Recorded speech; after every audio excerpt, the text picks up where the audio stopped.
Awesome! Okay, this is one I am very excited for. This is Newell Brands. These guys are huge. You might have never heard of them before, but I can guarantee you've heard of some of the companies they own. And some of the ones they used to own. They used to own the people that make all of the rings for like graduation rings. Jostens, right? They sold Jostens like right about here for a couple $1 billion. But they own literally so much of like wholesale consumer stuff. They are the people that make Elmer's, and they own so many of these like products that are like school products or paper products or just like stationery products, and they have like this gigantic portfolio of companies. Like it's really interesting. What's cool, you can go to their site and you can see they own like Sharpie, they own Dymo, they own Elmer's, they own Papermate, they own like so much stuff, so many companies. It's insane. They own the butter bottle people. I mean, it's so much. Yankee Candle. I mean, anything that is like in your house, Rubbermaid. They literally own Rubbermaid. I mean, they're huge company. Massive conglomerate of so many things. And so looking at like the companies as a whole, like one way you can do a lot of great research, even if something sounds like an unknown company. Like when I first heard of Newell Brands, I never really thought of like this company before. I never heard of them before. I didn't really know what they did at all, really. And so if you don't know what a company does, and you're starting out here at the top, and you know, you're at like some ticker, right? And you're like XYZ, you don't know what's going on. And you're like, what the heck these guys do? There's a pretty simple process you can go through that works really well to actually figure out what a company does, so that fundamentally you can ask yourself and understand, like, should this be something I should invest in, or is this a really bad stock to invest in? And the first thing you should do is really easy. You just Google the name. And heck, sometimes you can even circumvent this step altogether, because in Yahoo Finance, if you just go to a company and you kind of scroll down a little bit, you'll usually see there's this little company profile on it, and this company profile will tell you a lot about the company. And right here, it'll give you this giant list of like everything that they do. And here you can see, I mean, it tells you all the companies they own, and this is basically a lot of what we just learned by actually Googling. We didn't even have to look it up. Sometimes you can see it right on Yahoo Finance, because I have it right there. But if that's not enough for you, usually just Google them, and usually what happens is you can go to kind of like three things. You can have like the company website, and that's probably the first thing that you want to look at. You can have client reviews, or I like to kind of group in media with this, because media is basically kind of the same. So client reviews are media, and then the last thing to look at, and this is obviously the last thing you want to look at because it's super long, but this is I think this kind of deserves its own bullet point, because this is probably the deepest that you can go when you're talking about fundamental analysis, right? Fundamental analysis.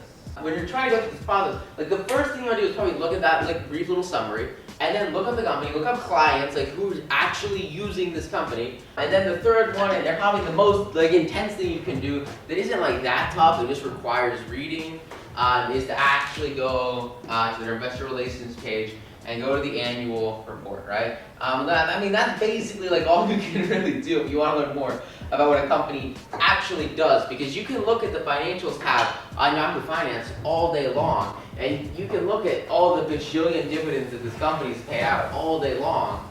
But if you don't like actually know what they do, like basically all you can do is look at like the Wikipedia. I think Wikipedia also counts. It's kind of a good place. You can find them maybe on Wikipedia. You can learn about them through Wikipedia at a much faster pace.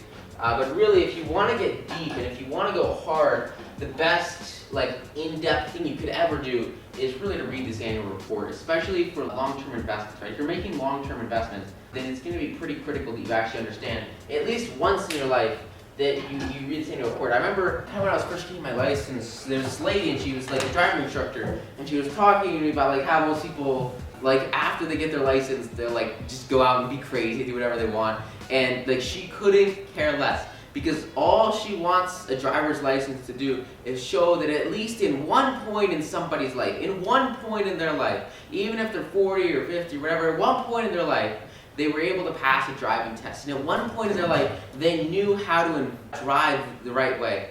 And even if like they go crazy, and over the rest of their life, they become like crazy drivers, and they're basically like drag racing with race cars and stuff, like she doesn't care, like they don't care as long as at one point in time, the quality of your driving was like, say this is like the quality of your driving, you need to get a license.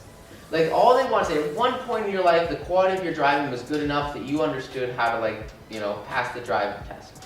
And it doesn't matter if you get worse and worse and worse at driving, which is obviously not optimal, but it's also really great if you get better and better and better and better. But it doesn't matter. And so what I want you to do is because like if you fail, you don't get your license, right? You have to make the quota to start.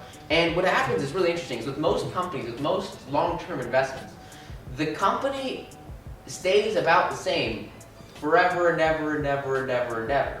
Like GE is doing it's the same industry, right? Google has been doing the same thing for years and years and years. You look at some of the longest lasting companies on the stock exchange, like Johnson & Johnson, like fundamentally, they kind of do the same thing over and over and over. Because when you make a company, you form that company so that it can do one thing. You have like a purpose for your company, right? There's like something that you want it to do, and that's sort of the thing that it does. And so when you're starting off, what you want to do is really, really radically simple. All you want to do is figure out if the company's good enough now. Because if it's good enough now, then it'll probably be good enough in the future. And honestly, even if it isn't good enough in the future, you can set a stop loss, you can take some profits, because if the cop pulls you over for speeding, what he's not going to ask you to do is get in your car and take a driving test with you, because he doesn't care. He's going to ask you for your license. And the reason why is because what matters is that at one point in time, you knew that this was a good company. At one point in time, you knew how to drive the right way. And you might have a little hiccup along the road if you speed or if the company has a bad earnings report. But as long as you know that at one point in time they had a pretty solid plan for what their company was going to do, and you believe, at least half-heartedly, that the C-suite executives, the people that actually run the company at the top of the board, who are legally obligated to create the most value possible for shareholders in the best way that they can deem so, because they themselves are some of the biggest shareholders, and they want to create the most value for shareholders. They want to increase the stock price more than anybody else. Like the CEO of Google wants to increase the stock price more than anybody else. Why? Because they freaking own a bunch of the stock, right? And so like these people are constantly incentivized to only make this initial entity better. And with driving, you're pretty much constantly incentivized to only get better at driving, because if you don't, you probably have to pay a lot in insurance if you get in a crash or something. So the incentives work towards your benefit, because these people are working their ass off to make the company more valuable and make the stock price go up. And all you have to do is sit here and put your money in, and you don't have to do anything. I mean, I could be here all day and make money with my investments. Why? Because their people are incentivized to do better for me. They're incentivized to make this price go up, even after there's trouble, even after there's difficulty. Their incentives are to continue success, because they don't want to lose their jobs. They don't want the company to go bankrupt no more than I want the company to go bankrupt, right? And it's the same thing with any kind of investment. Like everyone always wants it to do well, because that's like their entire purpose, is to have that success. And so, I hope that was a nice enough long-winded introduction to bring you to Newell Brands, because it's important that you understand what happened coming into this position, because it was a really, really, really critical investment that I started with. I learned like a ton from it, and I want to share with you. And that was one of the big, big, big things. You want to make sure your company is solid. Don't if you're going to have some difficulties, okay? Now, here's the deal. I've swung trade this company in Newell Brands many a times in the past couple of months. But what I'm going to talk to you is not about this MACD curve cross right here. What I'm going to talk to you is not about this stochastics cross right here. What I'm going to talk to you is not about this green, red, green monthly candlestick setup right here that literally yelled, like, they went from 15 bucks to 20 bucks. The options on that doubled. It was a phenomenal investment. I'm not going to talk to you about that. What I'm going to talk to you about is 2640, because that was the initial investment I made in this stock. And basically what happened is these guys are a very, very volatile stock. This chart goes all the way back to like 1990. And you kind of see like the market goes up a bunch, they go up a bunch, the market crashes, they crash. I mean, these guys are very dependent on the market. And what's interesting is you just trade the MACD on here. You sell at the cross, you sell up there, you buy at the cross, you buy down there, you sell at the cross, you sell up there, you buy at the cross, you buy down there, you sell at the cross, you sell up there, you buy it. I mean, guys, MACD works really well. I mean, I don't know what else to put it to you. I love it. It's amazing. And that's probably why we're going long, kind of right around here. Well, I did, and then I kind of sold because they doubled. So, you double your money. With options, you have to take it. But anyway, when I started out, what's interesting is there's a couple of things that went into this position. The first thing is probably the most important thing is like what happened when it was way up here, okay? And there are a couple of things happening. The first thing that happened is hopefully, the most obvious hopefully, you see this, and if you don't, it's okay, not a big deal. The first thing that happened was pretty simple. It was an M setup. Now these M setups are much more effective when they're inside of the Bollinger Band. So what I'm gonna do real quick is I'm gonna add the Bollinger Band to this chart so you can kind of see this M setup in a little bit of a better light. So let's add this. And I want to put it on probably the weekly chart just because we're going to zoom in a little bit at the current prices, okay? Now what's important to see with this M setup is you've got, and I still can't reach this high, but you know what I could do, and this is going to look silly, but it's going to work. I'm going to make a sword so I can point up there for you, okay? You kind of see like right here, this is the start of the M, and then I would say probably the initial base price level is right here. And you can tell that because you have this bottom right here. And so this is at about like $45, give or take, okay? Now, the price goes up, it goes down, and what's important is it goes up and it bounces off the top of the Bollinger Bands. And it comes into the bottom of the Bollinger Band, and then it bounces back into the top of the Bollinger Band, and then it comes back down to the bottom of the Bollinger Bands. Now that's really important. This little consolidation inside of the Bollinger Bands is absolutely critical. Now what I'm going to do real quick is I'm going to go back to the monthly chart just because it's a little bit easier to see this setup. And when I was getting in this position initially, I was looking at the monthly chart. And I'll leave the Bollinger Bands on this chart, but what I want you to see is that this is less of a solid setup with the Bollinger Bands on the chart because like it's only going down to the middle of it and then it goes up and then it goes down back to the middle. Like so the Bollinger Bands, they just aren't as useful here, they aren't as helpful here. And you'll kind of find that as you change time frames. Sometimes you'll have really, really useful indicators, but sometimes they just aren't as useful in different time frames. So, with that said, now that we've actually looked at the weekly time frame and we've validated that this M setup is inside of a Bollinger Band kind of compression, we can use what we've used with a normal M setup, right? So we can look at this and we can say, okay, cool. So we've got our stocks. I'll put our pointer down for a second. You know, you've got this M, right? And so we kind of call this our M. And what you want to do is you want to take like this height right here, and whatever this height is, you want to add that sort of to the bottom, right? So take this, kind of add it to the bottom, and you put it right here. Now, spoiler alert, okay? When I was getting into this investment, I was looking more so at moving averages, which we're going to get to in just a moment, because I didn't really understand the M setup. Like, that's okay, I was young or so, but like, it's important to understand that, like, you can't, like, for a moment here, okay, we're gonna put aside this investment for just a sec, okay? We'll just put this on hold, okay? Think about it like this, okay? If you have a stock that's like super, super, super high, and you know that it's probably gonna go down a bunch, like, what should you do logically, right? You should short the stock or buy puts, or like bet that it's gonna go down, and that's probably gonna make you a lot of money. And so, like, I didn't really understand this setup when I was starting out. But what I did understand was moving averages, right? And I can see that this stock was way, way, way, way, way above all the moving averages. And what I want to tell you is that sometimes when you're starting off, you might be tempted to short something because it's really, really high above the moving averages. You might be tempted to buy something because it's really, really low below the moving averages. And what's really critical, what's massively important, is that you don't give in to that temptation. These are stocks, and here, let me go over to the computer. Like, here's an example with EA, okay? Like, the stock is going up and up and up and up and up and up and up and up and up, and it keeps on going up, even though it's like super high above the moving averages. And similarly, when it goes down a whole bunch, like, it stays down even though it's way below the moving averages.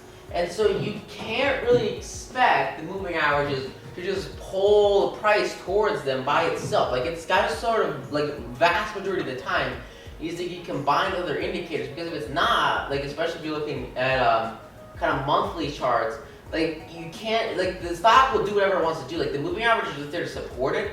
The moving averages very rarely, though, will act as like magnetic gravitators. They're more so support levels if and when the stock price sort of has a temporary dip or long-term dip, whatever it is. You want to look at these moving averages more so as support levels than you want to look at them as like actual, I would say, like, targets.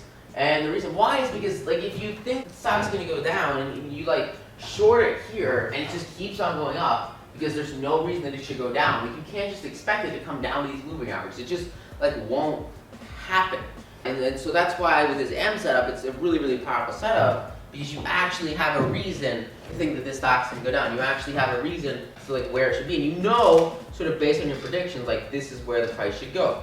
And so to see kind of how that worked out with the Newell Brands, you can kind of see if you look at the top, it's at like 50, I don't know, 55 bucks, right? And the bottom's at 45 bucks. Take 45, subtract 10, you get 35, and that's gonna give you kind of your conservative target right around here. Now what's cool is once you have movement that reaches your target, you can sell like half your position, you can cover half your position, and then you can usually hold until it gets down to like the more conservative moving averages, right? Because if you've got like your 50 and your 100 and your 200, and that's sort of what we have here, the bottom two are a little bit closer, granted, but we'll say we have these moving averages, right? And the stock starts crashing through one of the first after a giant run up, like there's a pretty solid chance that that movement can continue going all the way down to the 200 moving average, which is going to be usually like that's your rock bottom, and that's very, very often like that's the bounce point for vast majority of stocks and investments. Like that's going to be like the bounce point, right? And so with this investment, that's exactly what happened. And like I couldn't short at the time. I had no clue how to short at the time. But it goes down, it goes down, it goes down, it goes down, it goes down. And it got to this price level right here, and I was like, oh my gosh. It's at the 200 moving average, it's at like rock bottom, and if you look at it historically, like every time it's been at this 200 monthly moving average, you know, it bounced really, it bounced twice, it bounced, and it did really well. And so, you know, I'm thinking like, oh my gosh, 200 moving average, you know, it's gonna bounce, right? And so I buy this stock based on two things. Like the first core thing was that it was a really like low price. It looked super low, so it was a $50 stock, and now it was like 30 bucks, 25 bucks actually. Like that was the first core thing. The second core thing was like fundamentally this company has a lot of companies in it that make a lot of money. The only thing is they were kind of struggling to consolidate everything. They were struggling to bring it all together. They were struggling to have success, working success with everything. But even though they were struggling, like they're still paying their dividend consistently over and over again. And I know we said not to worry too much about dividends, but if you see a company that consistently pays its dividend every single quarter for all of time, like you could kind of assume that that company's making a pretty good chunk of change if they're able to spit out that dividend over and over again. And so I kind of first got into it and I saw that and I was like, wow, isn't that cool? And then I started digging a little bit deeper and I started digging, trying to figure out like what the company's actually about. And you kind of go over to sort of the statistics tab here, and it's pretty basic, right? You just want to scroll down. What I wanted to see was how these guys paying out their dividend. And what I found was that their payout ratio was non-existent. And that's because like they were sort of at the time not very profitable. And when you see that happen, that's when you want to kind of go into like skeptical mode. And that's when you want to think about like, okay, what's actually going on here? And so what I did is I read their annual report and I realized that they were reconsolidating everything, and they had like this media that came out, this news that came out, and apparently their company just wasn't doing a great job of actually like making money. But they had a lot of assets, like their book value is like $9. So like it's like half, give or take. I mean, that's a pretty solid, decent book value. Like they had a lot of stuff that makes a lot of money. They just weren't really able to organize it well. There's a similar situation that happened with GE stock, and I got in that position and bought it like 6, then it went to like 13, so really great investment there. We'd even be better with options.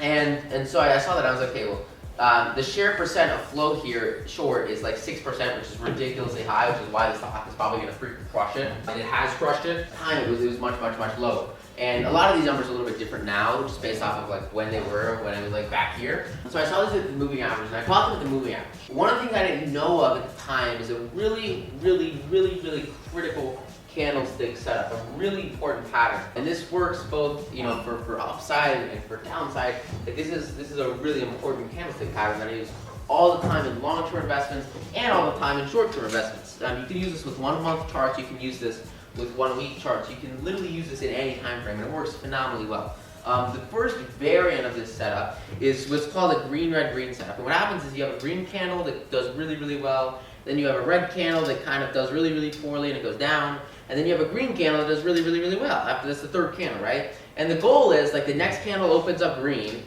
and you buy it and you have a stop loss like right here, And then it goes up a whole bunch, and it does really, really, really, really, really well. Usually you can kind of look at the height of the initial run up here, and it's going to kind of help you find your profit target here. And you can just do some pretty simple finger math and kind of get your targets.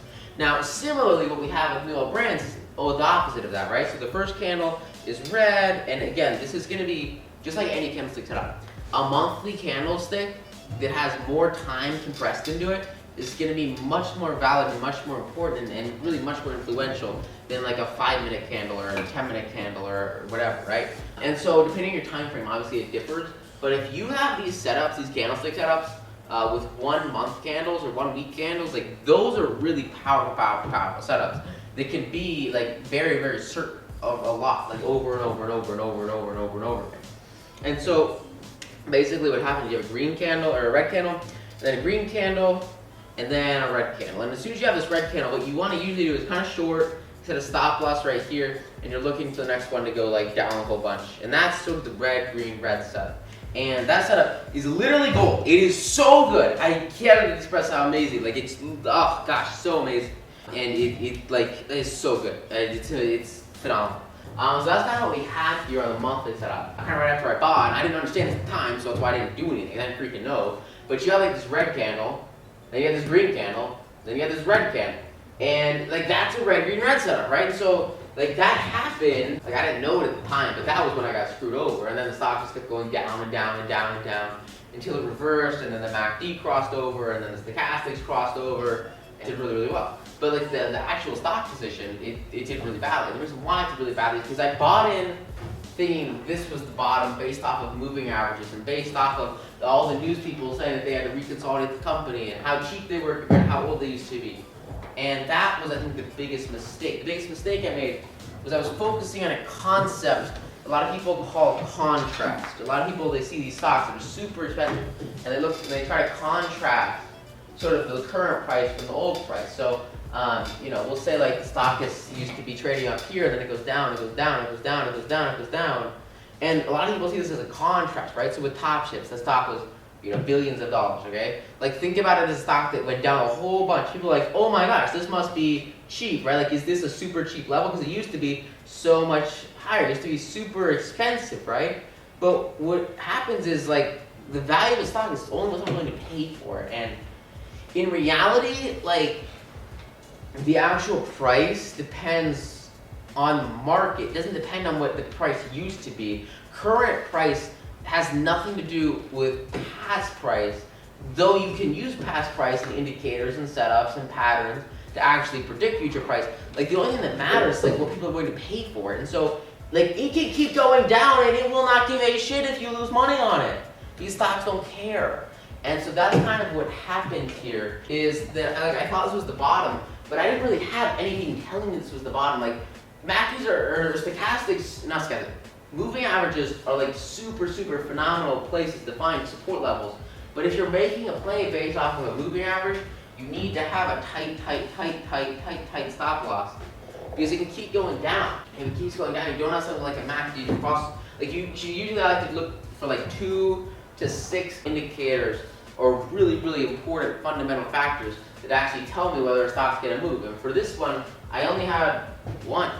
And like, sure, it was a good company, but I only had one reason to buy it. And that one reason was largely based on contrast theory, and it was a bad reason. And that's why I think this investment did pretty poorly. And the signs of it doing poorly came out early on. I just didn't know how to realize. I didn't know that information. It would have saved me a lot of money if I did. So you kind of want to use these other methods you can have under your sleeve would be able to tell not only what a really great position is, buying shorts here, but also be able to use them as a way to be like, hey, look, this is not good. I probably should get out of this position. And that was kind of the big takeaway from Newell Brands here. It's not just based off of previous price. It's not just based off of them, they used to be super, super, super expensive.